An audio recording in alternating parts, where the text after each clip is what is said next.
गोवा में समुद्री निर्यात मजबूत करने के लिए विस्तृत रोड मैप तैयार। जी हां, 12 जनवरी 2026 को गोवा में मछली निर्यातकों, सरकारी विभागों, नियामकों और MPEDA के साथ एक महत्वपूर्ण बैठक हुई। इसमें समुद्री उत्पादों के निर्यात को बढ़ावा देने के लिए एक विस्तृत एक्शन प्लान तैयार किया गया है।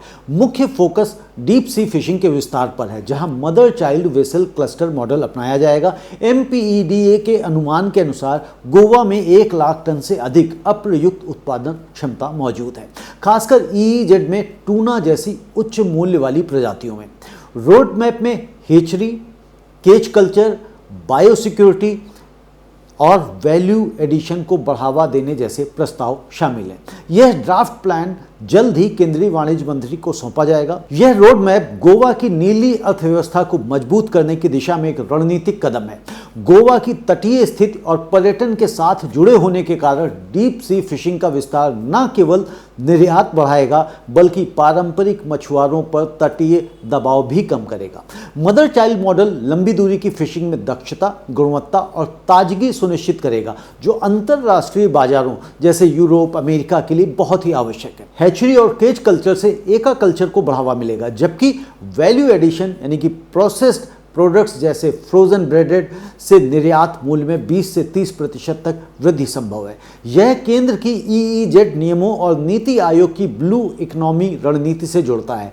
यहाँ डीप सी को प्राथमिकता दी गई है। गोवा का यह प्लान अन्य तटीय राज्यों के लिए मॉडल बन सकता है।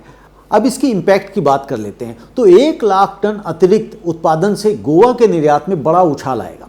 रोजगार सृजन होगा, मछुआरों, प्रोसेसिंग, लॉजिस्टिक्स में हजारों नौकरियां निकलने की संभावना बढ़ सकती हैं और राज्य की अर्थव्यवस्था में योगदान बढ़ेगा। अगर हम इसकी सस्टेनेबिलिटी की बात करते हैं तो बेहतर निगरानी और नियमन से ओवर फिशिंग रोकी जाएंगी, EEZ संसाधनों का जिम्मेदार उपयोग होगा और निर्यात बूस्ट तो होगा ही होगा। उच्च मूल्य वाली टूना वैल्यू एडेड प्रोडक्ट से भारत के कुल समुद्री निर्यात लक्ष्य 1 लाख करोड़ रुपए तक की दिशा में मदद मिलने की पूरी संभावना है इससे। लेकिन जो चैलेंजेस हैं, फ्लीट मॉडर्नाइजेशन, ट्रेनिंग फंडिंग और पर्यावरण प्रभाव की निगरानी जरूरी होगी।